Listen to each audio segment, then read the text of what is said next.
বৰদেউতাকৰ বিৰুদ্ধে নিৰ্বাচনী ৰণত নামিল ভতিজী। মোৰ গাঁৱৰে বৰদেউতা হয় তেওঁকো বিচাৰিছে, মোকো বিচাৰিছে। তেওঁ এটা ভাৰতীয় দলত আছে, আমিও এটা ৰাষ্ট্ৰীয় দলত আছো, গতিকে আমাকো বিচাৰিছে, তেওঁকো বিচাৰিছে। পঞ্চায়ত নিৰ্বাচনতো বহু ক্ষেত্ৰত ধন বল আৰু বাহুবলেই প্ৰাধান্য পাইছে। ইয়াৰ বিপৰীতে দুখীয়া ঘৰৰ এগৰাকী শিক্ষিত যুৱতী ডলি চক্ৰৱৰ্তীয়ে সাহস আৰু সততাকেই মূলধন হিচাপে লৈ নিৰ্বাচনত প্ৰতিদ্বন্দ্বিতা কৰিছে। নলবাৰী জিলাৰ নৱগঠিত টিহু সমষ্টিৰ ২২ নং বনগাঁও আঞ্চলিক পঞ্চায়তৰ আঞ্চলিক সদস্য পদৰ কংগ্ৰেছ প্ৰাৰ্থী যুৱতীগৰাকীয়ে কেৱল খোজকাঢ়িয়ে মানুহৰ ঘৰে ঘৰে ঘূৰি ফুৰিছে। লগত কোনো ওলাই নাযায়, কৈছে লগত ওলাই নাযাওঁ। যদি দুপৰীয়া মানে বিজেপিৰ ৰেলী এটাত তেওঁলোক গৈছে, গধূলি আহিবা, আগদিনা ৰাতি আহি মোক কৈ গৈছে আমি কালি যাম, কিন্তু তুমি টেনশ্যন নল'বা, আমি তোমাৰ লগত আছো। মানে দুটাই মানৱ সেৱা, ৰাজনীতিতো মানৱ সেৱা। কিন্তু দেউতাৰ খুব ইচ্ছা আছিল, দেউতাই মানে বহুত পুৰণি কৰ্মী কংগ্ৰেছৰ, দেউতাই ডেলিগেট কৰিব গৈছিল, কিন্তু দেউতাই সেইটো স্কোপ পোৱা নাছিল। কিন্তু তেখেতৰ পুত্ৰী হিচাপে দলে মোক এই চান্সটো দিছে, টিকটটো দিছে, তাৰ কাৰণে দলৰ বহুত বহুত ধন্যবাদ। সেইকাৰণে মানে এটা ইচ্ছা আছিল আৰু মানুহৰ মাজত থাকি কাম কৰাৰ ইচ্ছা এটা আছে, সেইকাৰণে। বহুত মৰম কৰিছে সৰু হিচাপে, বহুতখিনি পাইছোঁ আৰু ৰাইজে মানে অভিযোগ কৰিছে কিছু যেনে ধৰক দুখীয়াখিনিয়ে পোৱা নাই, যিখিনিয়ে পাব লাগে সেইখিনিয়ে নাপায়। ককা আইতাবিলাকে নাপায়। তেওঁলোকৰ মানে যিহেতু হয়তো লাগা মানুহ নাই কাৰণে ককা আইতাবিলাকৰ বহুত বেয়া অৱস্থাত আছে, ঘৰবিলাক ইমান ঠিক নহয়। আৰু ইমান বছৰে এটা চৰকাৰৰ ৰানিং চৰকাৰ এটা চলি থকাৰ ক্ষেত্ৰত তেওঁলোকে পাব লাগে, তেওঁলোকে পোৱা নাই। তেওঁলোকে কান্দিছে, মোক মৰম কৰিছে, আশীৰ্বাদ দিছে, কৈছে তুমি জিকিলে মোক ঘৰটো দিবা, তুমি জিকিলে মোক অৰুণোদয়টো দিবা, সেনেকৈ কৈছে। পোনপটীয়াকৈ তেওঁ ভোট খোজা নাই, সহযোগ বিচাৰিছে। ইপিনে যুৱতীগৰাকীৰ বৰদেউতাক বিনয় চক্ৰৱৰ্তীও একেখন পঞ্চায়তৰে কাউন্সিলৰ পদৰ প্ৰাৰ্থী। তেওঁ প্ৰতিদ্বন্দ্বিতা কৰিছে বিজেপিৰ পৰা। তেওঁৰ বিৰুদ্ধে নামিছে ভতিজা ছোৱালী কংগ্ৰেছ দলৰ ডলি চক্ৰৱৰ্তী। মোৰ গাঁৱৰে বৰদেউতা হয়, কিন্তু তেখেতৰ প্ৰতি মোৰ একো নাই। তেখেতেও এটা দলত কাম কৰিছে, মোৰ দেউতাও এটা দলত আছে, দেউতাই বহুত বছৰ ধৰি আছে, গতিকে তেওঁক এটা দলে বিচাৰিছে আৰু মোকো এটা দলে বিচাৰিছে, মোৰ দেউতাক মোকো এটা দলে বিচাৰিছে, গতিকে সেই হিচাপে মই প্ৰতিদ্বন্দ্বিতা কৰিছোঁ। তেখেতৰ প্ৰতি মোৰ কোনো বেয়া ভাৱ নাই বা কোনো সংকোচবোধ নাই। সেয়ে এতিয়া আকৰ্ষণীয় হৈ পৰিছে নিৰ্বাচনী যুঁজ। শ্ৰী ডলি চক্ৰৱৰ্তী, দেউতাৰ নাম শ্ৰী ৰমেন চক্ৰৱৰ্তী। মই বনগাঁৱৰ বালাবনগাঁও চুবুৰীত ঘৰ মোৰ, নলবাৰীৰ। মই ২২ নং বনগাঁও গাঁও পঞ্চায়তৰ পৰা আঞ্চলিক সদস্য পদৰ প্ৰাৰ্থী, কংগ্ৰেছ দলৰ পৰা। ডাঙৰ আশীৰ্বাদ দিছে, গোটেইখিনি আগবঢ়াই নিছে। সামাজিক মাধ্যমতো মোক বহুত ডাঙৰ মানুহে লিখিছে, তাৰ কাৰণে মই বহুত ধন্য। আৰু মোৰ মানে লাষ্টত মই হাৰা জিকা কি হয় নাজানো, কিন্তু ইমানখিনি ডাঙৰ মানুহৰ সংস্পৰ্শত আহিছোঁ, সেইখিনি মোৰ কাৰণে যথেষ্ট। ডিগ্ৰী কমপ্লিট কৰি ANM কোৰ্চ কৰিছিলোঁ নাৰ্ছিঙৰ। তাৰপাছত মই নলবাৰী শুশ্ৰূষা হস্পিটেল ব্যক্তিগত খণ্ডত মই কাম কৰিছিলোঁ এবছৰৰ কাৰণে। তাৰপাছত তাৰ পৰা ওলাই আহিয়ে ৰাজনীতিক ক্ষেত্ৰত ভৰি দিছোঁ। আৰু মানে দুটাই মানৱ সেৱা, ৰাজনীতিতো মানৱ সেৱা। কিন্তু দেউতাৰ খুব ইচ্ছা আছিল, দেউতাই মানে বহুত পুৰণি কৰ্মী কংগ্ৰেছৰ, দেউতাই ডেলিগেট কৰিব গৈছিল, কিন্তু দেউতাই সেইটো স্কোপ পোৱা নাছিল। কিন্তু তেখেতৰ পুত্ৰী হিচাপে দলে মোক এই চান্সটো দিছে, টিকটটো দিছে, তাৰ কাৰণে দলৰ বহুত বহুত ধন্যবাদ। সেইকাৰণে মানে এটা ইচ্ছা আছিল আৰু মানুহৰ মাজত থাকি কাম কৰাৰ ইচ্ছা এটা আছে, সেইকাৰণে।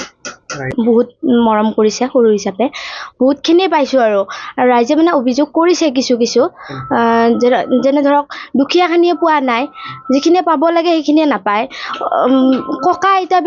বিশেষকৈ ককা আইতাবিলাকে নাপায়। তেওঁলোকৰ মানে যিহেতু হয়তো লাগা মানুহ নাই কাৰণে ককা আইতাবিলাকৰ বহুত বেয়া অৱস্থাত আছে, ঘৰবিলাক ইমান ঠিক নহয়। আৰু ইমান বছৰে এটা চৰকাৰৰ ৰানিং চৰকাৰ এটা চলি থকাৰ ক্ষেত্ৰত তেওঁলোকে পাব লাগে, তেওঁলোকে পোৱা নাই। তেওঁলোকে কান্দিছে, মোক মৰম কৰিছে, আশীৰ্বাদ দিছে, কৈছে তুমি জিকিলে মোক ঘৰটো দিবা, তুমি জিকিলে মোক অৰুণোদয়টো দিবা, সেনেকৈ কৈছে। সেইবিলাক অলপ ৰাস্তা ভাল, অলপ বেয়া, ৰাস্তা ঘাটো বেয়া পাইছোঁ। দেউতাৰ আদৰ্শ লৈয়ে কৰিম, কাৰণ দেউতাই এটা সময়ত বহুত বেছি কষ্ট কৰিছে দলৰ কাৰণে। নিজে নাৰাখি বেলেগক ভগাই দিছে কিছুমান বস্তু। তেনেকৈ ময়ো সেই দেউতাৰ আদৰ্শ লৈয়ে কাম কৰিম। যোগ্যখিনিক দিম, যিখিনি যোগ্য মানুহ সেইখিনি পাবৰ কাৰণে সেই কৰিম আৰু সেইখিনিয়ে আৰু। নাৰী আজিকালি আমাৰ ৰাস্তাত নাৰী সেই নহয়, সুৰক্ষিত নহয়। আপোনালোকে পায়ে থাকে, কিমান নিউজ পাই থাকে। নাৰীৰ কাৰণে কাম কৰিব চেষ্টা কৰিম। ষ্ট্ৰং, মই মানে মোক বহুতে সাহস দিছে। য'ত গৈছে মানুহ কিছুমানে ফোন কৰিছে যে মই ওলাই যাব নোৱাৰোঁ কাৰণ অৰুণোদয় কাটি দিব, ঘৰৰ ফটো মাৰি নিছে, ঘৰ কাটি দিব, কিন্তু মই তোমাৰ লগত আছোঁ। ওলাই নাযাওঁ, কিন্তু মই তোমাৰ লগত আছোঁ, তোমাক আমি সাহস দি যাম। বহুতখিনি হেৰি কৰিছে। লগত কোনো ওলাই নাযায়, কৈছে লগত ওলাই নাযাওঁ। যদি দুপৰীয়া মানে বিজেপিৰ ৰেলী এটাত তেওঁলোক গৈছে, গধূলি আহিবা, আগদিনা ৰাতি আহি মোক কৈ গৈছে আমি কালি যাম, কিন্তু তুমি টেনশ্যন নল'বা, আমি তোমাৰ লগত আছোঁ। সেনেকুৱা। তেখেত মোৰ গাঁৱৰে বৰদেউতা হয়, কিন্তু তেখেতৰ প্ৰতি মোৰ একো নাই। তেখেতেও এটা দলত কাম কৰিছে, মোৰ দেউতাও এটা দলত আছে, দেউতাই বহুত বছৰ ধৰি আছে। গতিকে তেওঁক এটা দলে বিচাৰিছে আৰু মোকো এটা দলে বিচাৰিছে, মোৰ দেউতাক মোকো এটা দলে বিচাৰিছে। গতিকে সেই হিচাপে মই প্ৰতিদ্বন্দ্বিতা কৰিছোঁ। তেখেতৰ প্ৰতি মোৰ কোনো বেয়া ভাৱ নাই বা কোনো সংকোচবোধ নাই। গতিকে তেওঁকো বিচাৰিছে, মোকো বিচাৰিছে। তেওঁ এটা ভাৰতীয় দলত আছে, আমিও এটা ৰাষ্ট্ৰীয় দলত আছোঁ। গতিকে আমাকো বিচাৰিছে, তেওঁকো বিচাৰিছে। বৰদেউতা হয়, ওচৰত আগত তেখেতৰ ঘৰ, 3 ঘৰ পিছত আমাৰ ঘৰ। হয়।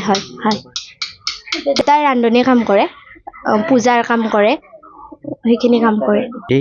মই এসময়ত সেৱা দলৰ কৰ্মী আছিলোঁ। সেৱা দলৰ জাগ্ৰা ট্ৰেইনিং কেম্পত মই ট্ৰেইনিং লৈয়ে মই দিল্লী ডেলিগেট কৰিছোঁ। দিল্লী ডেলিগেট কৰি আহি জনসাধাৰণৰ কাৰণে মই কাম কৰি গৈ আছোঁ। মই দলৰ পৰা একো প্ৰতিদান বিচৰা নাই, কেৱল নিৰ্বিকাৰে কাম কৰি গৈছোঁ, নিস্বাৰ্থভাৱে কাম কৰি গৈছোঁ। ইয়াত কোনো মই তেওঁলোকৰ পৰা আজিলৈকে মই কোনো প্ৰতিদান, মই এজন দলৰ সক্ৰিয় ভাল কৰ্মী হয়। সেয়েহে মই মোৰ ছোৱালীকো কৈছোঁ যে তাই যাতে মোৰ আদৰ্শক লৈ চিৰদিন কাম কৰি যায়, জনসাধাৰণৰ মাজত মানে মিলা প্ৰীতিৰ ভাৱেৰে শান্তি ঐক্য প্ৰগতি বজাই ৰাখি যায়, যাতে জনসাধাৰণৰ কাৰণে কাম কৰি যায়। মই এইটো দৃঢ় প্ৰতিজ্ঞাবদ্ধ। মই চৰকাৰীভাৱে যিখিনি ধন আবণ্টিত হয় তাতকৈ মই ঘৰৰ পৰা 2 টকা হ'লেও যোগ দি মই কাম কৰি যাম বুলি মই দৃঢ় প্ৰতিজ্ঞাবদ্ধ। এই মই আপোনালোকৰ ওচৰত ক'ব লাগে। এই ধৰ্মপুৰ সমষ্টিত যেতিয়া ভূমি বৰ্মন ছাৰে ইলেকশ্যন কৰিছিল, তেতিয়াৰ পৰাই মই কংগ্ৰেছ দলৰ একাধিক্ৰমে কাম কৰি গৈ আছোঁ।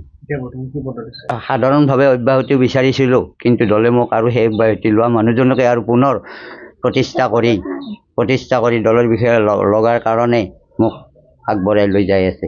এই মই ক'বলগীয়া আপোনালোকৰ। টিকেট কৰিছিলোঁ, সেৱা দল কৰিছিলোঁ আৰু যুৱক কংগ্ৰেছৰ আমাৰ বনগাঁও পঞ্চায়তৰ মই যুৱ কংগ্ৰেছৰ সভাপতি আছিলোঁ।